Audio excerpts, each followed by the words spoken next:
Joyce Antler, and this is Comedy and Jewish Mothers. When Joyce asked me to chair this panel, the hardest part of it was I thought, I have to tell a joke. Think for a minute. I am going to tell one joke. But think for a minute how hard it is to find a joke that I could tell in polite company and that wouldn't be offensive.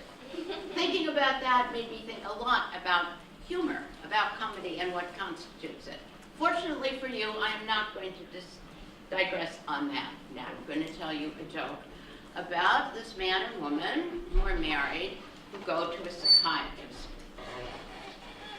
And they come into his office, and the psychiatrist said, what problem brings you here?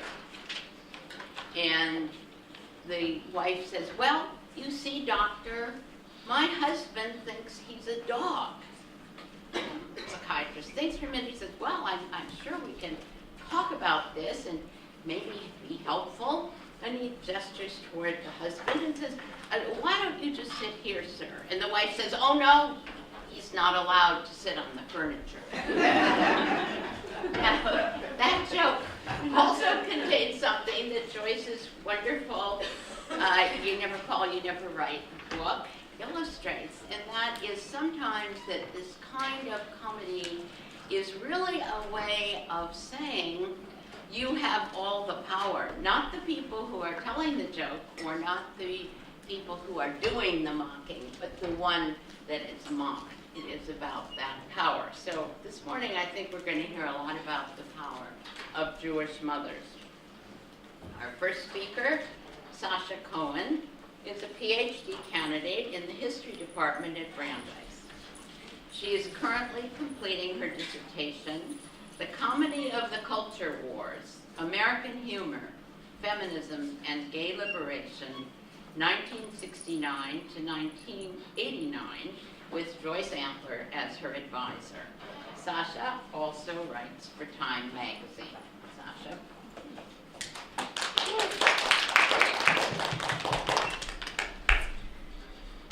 Okay, so just to say a couple of words about Joyce before I start.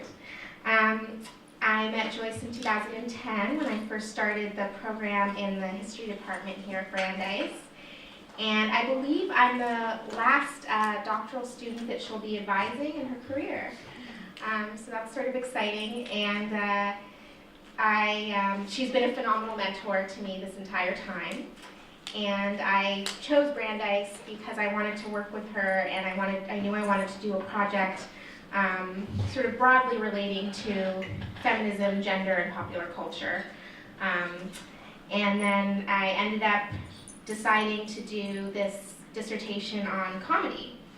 And so the larger project from which this paper comes from is the dissertation, which Karen says is called The Comedy of the Culture Wars, American Humor, Feminism, and Gay Liberation, 1969 to 1989.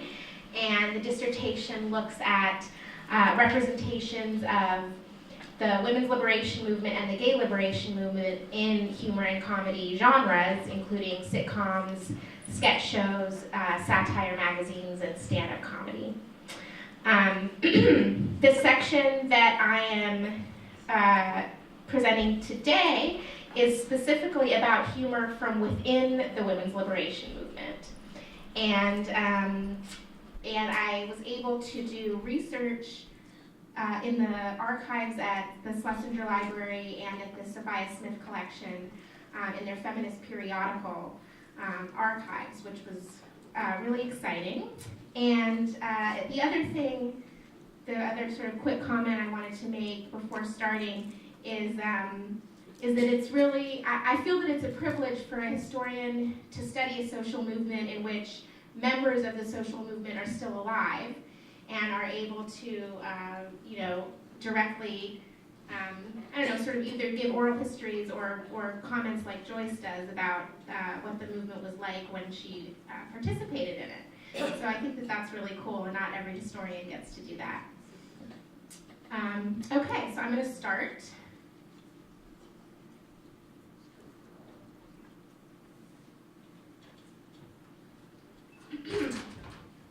In January of 1970, women's liberationists took over RAT, New York City's major underground far-left newspaper.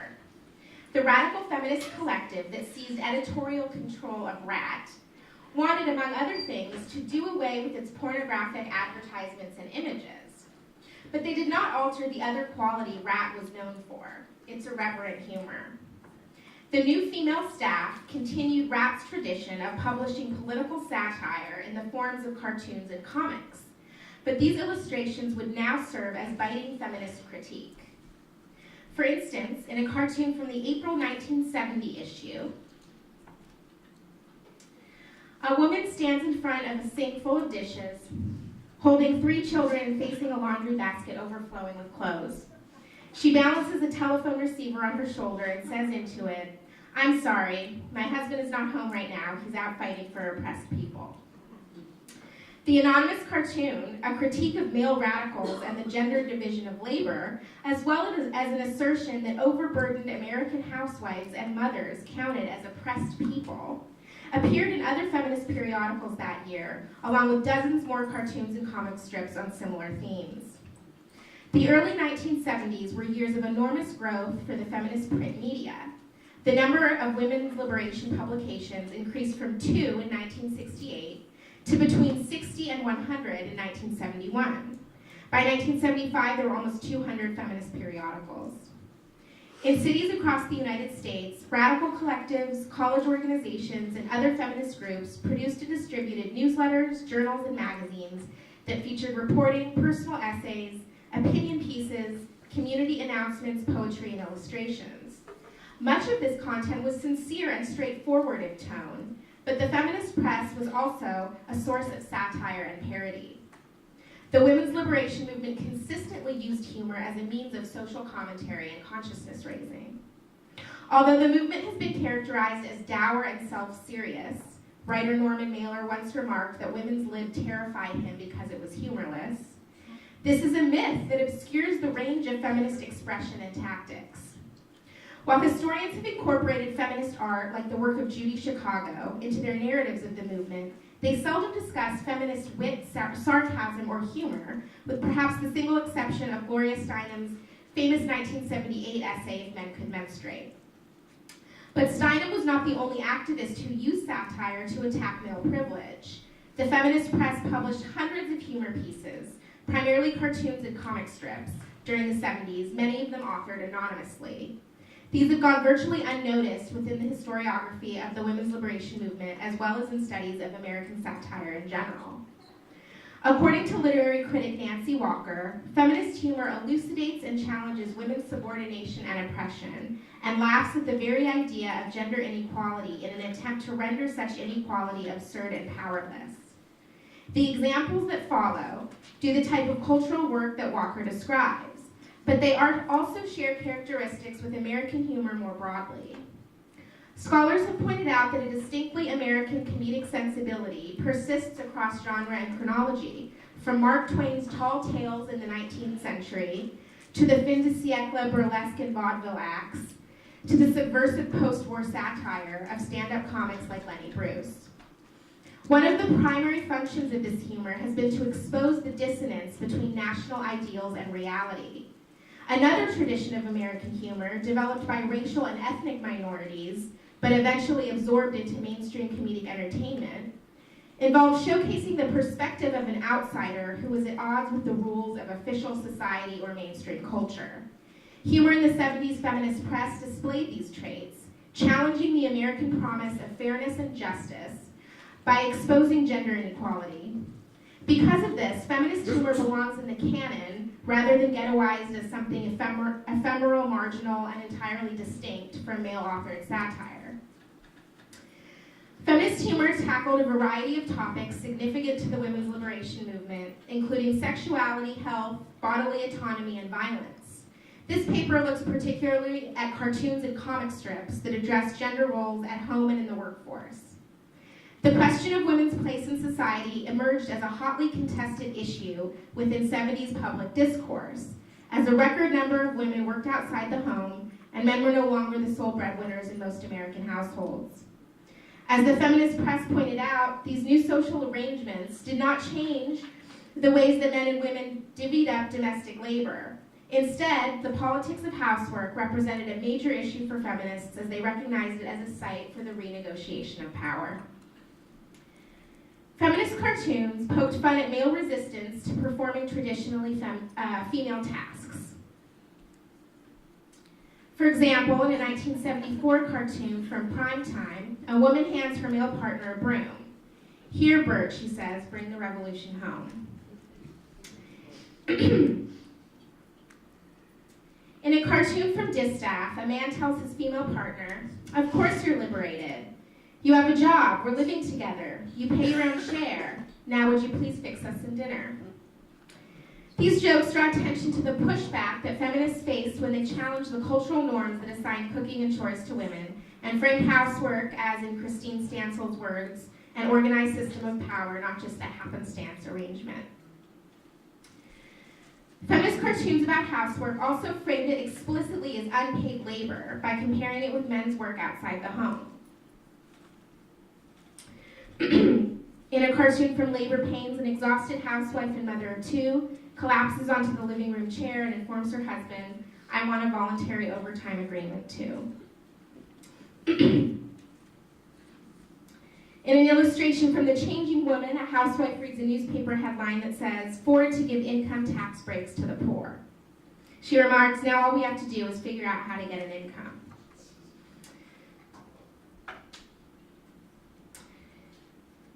The critique of housework also took the form of advertisement parodies. In a cartoon from Albatross, two housewives hang laundry in their backyards. "How do you manage to look so cool and fresh after doing a big wash on a hot day like this?" one of them asks. "That's easy," her neighbor replies. "I stay smashed out of my mind on go-go speed." And a fake advertisement for soap that appeared in the Vocal Majority read, "The only detergent guaranteed to get you out of the kitchen," next to a drawing of a box labeled "Equality for Women." This type of humor offered a send-up of popular advertising, which promised to make married homemakers' lives easier by speaking to them as consumers.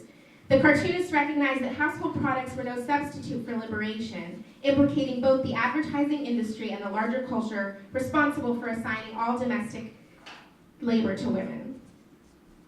For feminists in the 70s, challenging the gender division of labor could not be divorced from a broader critique of the institution of marriage.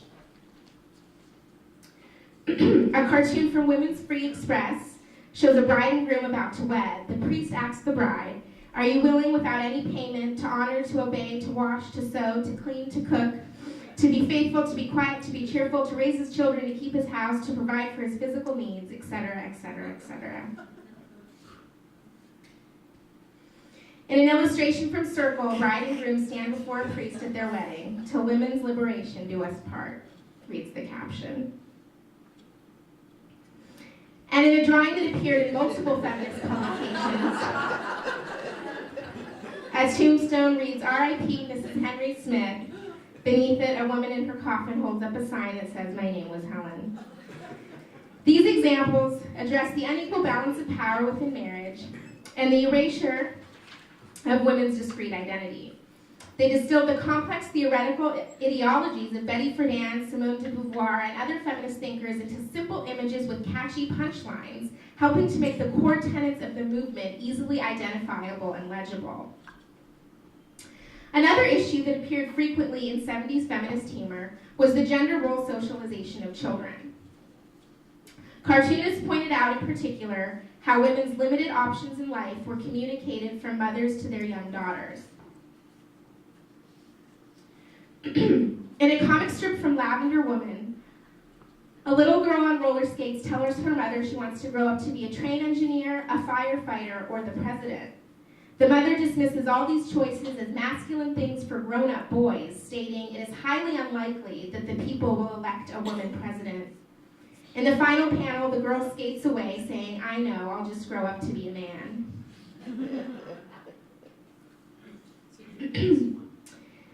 In a cartoon that originally appeared in a magazine called Every Woman in 1972, but was reprinted in The Lesbian Tide a decade later, two adults ask a young girl, "What do you want to be when you grow up, Sandy?" while holding a poster that reads, "Answer, Mother," and shows a frazzled woman juggling 2 babies in her arms.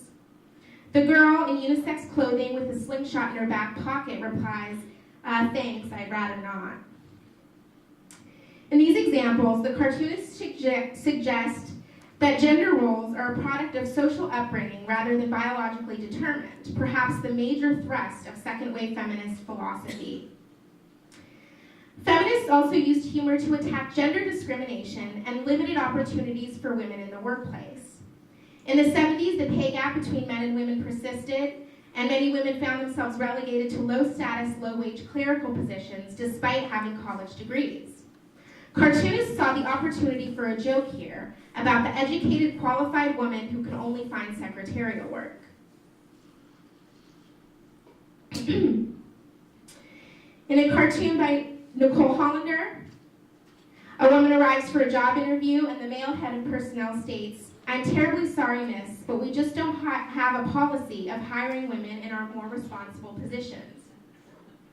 They're just always getting pregnant or married, or their husband has to move out of town, or their kids get sick, or they have to find a better job, or they can't lift heavy things, and besides, we only have 1 executive bathroom. But of course, we always have openings in filing." A variation, let's see.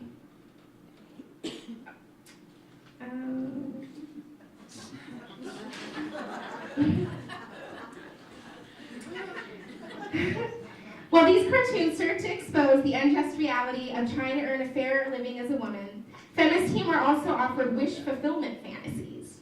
Several comic strips featured women slyly making fun of their male supervisors or simply telling them off. In one illustration, a secretary holding a memo pad tells her boss, "Let me read it back to you so you can see just how idiotic it sounds." In another cartoon, an assistant who's been reprimanded by her boss shoots back with, "If you know the work so well, why don't we change places? You do my job. I'll walk around yelling and screaming like a madman." For feminists, there seemed to be no shortage of workplace indignations to make fun of. Several cartoons mocked the sexist language men used at work, as well as the bias towards young women in the hiring process. "Hire 5 girls by tomorrow morning and make sure they're pretty," a boss tells his secretary in a 1974 cartoon. She returns the next day with 5 female school children holding teddy bears and lollipops. "May I suggest that next time you have me hire 5 women. A variation on this joke appeared in another cartoon in which a receptionist introduces her boss to a young child. "Mr. Wainwright, the temp agency sent over the girl you asked for," she tells him. Finally, in a 1976 cartoon, a man frowns when he sees a small confectionery pastry on his desk. "You did say, 'Hire me a cupcake,'" explains his assistant. These examples rely on the classic humor technique of mixing up the literal with the metaphorical, here used by feminists to contest language that infantilized and objectified women. It is impossible to determine exactly how women responded to the cartoons and comic strips in feminist publications, few of which regularly published feedback or letters to the editor. However, the packaging and delivery of the messages, illustrated, easily digestible panels with only a few lines of text, may have reached women who did not find extensive feminist theory appealing or accessible. In this way, the cartoons were well suited to offer what Sarah Evans calls a click moment of recognition, or an instance in which feminist consciousness immediately becomes clear. In hand-drawn panels that often occupied less than 5 square inches, cartoonists and comic artists managed to instantly express the same ideas that took writers hundreds of pages to get across. It would not be a stretch to imagine that readers clipped the cartoons out of the newspapers and mailed them to friends, taped them to refrigerators, or posted them on bulletin boards at local women's centers, further disseminating their message. Recovering feminist humor from the archives disabuses the long-standing myth that the women's liberation movement was earnest to a fault, devoid of pleasure, irony, and self-awareness. Like other marginalized groups, feminists use humor as a means of social and political dissent, a form of catharsis, and a vehicle for expressing a sense of shared identity and community. Further scholarship might examine the ways that feminists incorporated humor into their marches, demonstrations, ZAP actions, and other public spectacles that blended traditional political protest with guerrilla street theater. It may also look at the stand-up comedy performances of women like Lily Tomlin, Sandra Bernhard, and Roseanne Barr. Taking feminist humor seriously enriches both the historiography of the women's movement and the growing body of scholarship on American comedy and satire.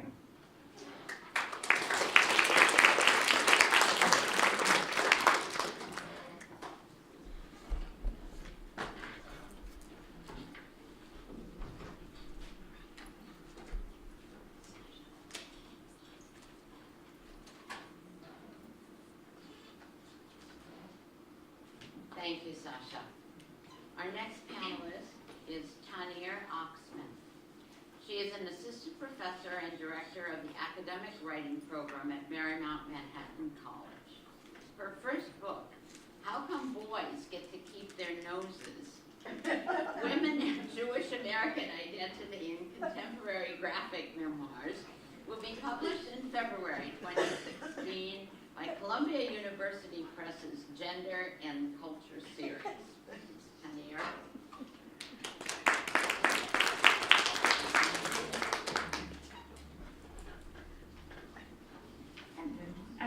So I'm probably the person who has most recently connected with Joyce through specifically the Paula Hyman mentoring program at the AJS through the Women's Caucus, a wonderful program. Basically, you write an application saying, who would your dream mentor be? And I was very, very lucky to have been paired with my dream mentor. Joyce's work, as you'll see in my presentation, influenced me long before I got to meet her and get to know her in person. In large part, embarking on an unconventional topic, I come from a literature program and I'm writing on women in comics, it becomes much easier when you have models for that. And I think Joyce's work really provided me with models for that and made me realize, oh, I can make a career out of this. As an aside, I also took from her work that you could have an unserious title for a very serious work, which was, it works.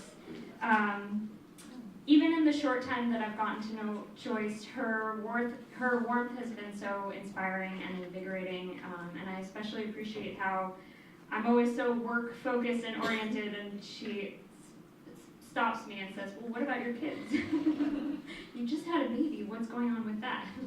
Slow down. So I appreciate that too. So I'm gonna today talk about, part of this is from my upcoming book, some fragments, and then I've weaved together some new parts. But I'm especially interested in connecting visual modes like comics, which I'm gonna talk about, or graphic narratives, graphic memoirs, with modes that are not necessarily primarily visual, so prose and poetry. In his introduction to Far From the Tree, Parents, Children, and the Search for Identity, Andrew Solomon writes, there's no such thing as reproduction.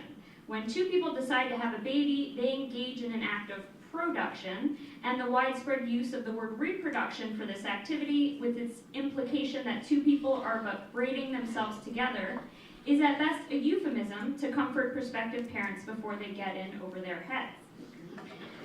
Solomon here pinpoints one of the most complicated and often camouflaged aspects of filiation. While we may envision the vertical parent-child relationship predominantly through frameworks like connection, continuity, and likeness, the child is, of course, a distinct being. As he says, our children are not us. Now, this notion leads Solomon to the powerful conclusion that loving our own children is an exercise for the imagination. Indeed, it's through the crucial act of imagining, a word that significantly implies some kind of visualization or picturing, that a parent can engage with the perspective of the child and vice versa. Many authors invested in the parent-child relationship have taken up this difficult work of imagining. So Grace Paley's writing and work, for example, is often centered around the question of how to find common ground among those with intensely disparate points of view. In Paley's works, intergenerational relationships like the radical daughter and her old world father, for example, epitomize the divides that exist between all of us. Loving, for Paley, is always an act of imagination. In her 2001 poem, The Boy, His Mother, Paley takes up the perspective of the child, a viewpoint often overlooked, in an attempt to expose this gap. So I'm going to read the first half of the poem. She said you were a wonderful boy this evening at a dinner among friends, so attentive, so grown up, the boy's heart, oh, his ribs may crack with happiness. He runs dangerously out into the street, calling, come, come everybody, it's this way, we're going this way. He turns, wants to look up into her face, come mother. She laughs and follows, but there's no help. His eyes are tipped with tears. Almost entirely free of conventional punctuation, the poem's collapsing language and lines ultimately emphasize the breaks and fissures made manifest even between words and gestures meant to connect. We witness emotions yielding in close proximity, joy and shame, reserve and excitement. Each emotion or behavior is reactive, but they don't necessarily interact. An unbridgeable distance persists. Mother and son are both visible in this scene, but their points of view don't correspond. This poem conveys the untranslatable experience of childhood vis-a-vis parenthood, or, more broadly, how different roles and viewpoints are not easily reconciled, passed on, or shared. Despite the crammed stanza, both outlooks cannot take up space simultaneously using language. One must always make way for the other. But what happens when we begin to visualize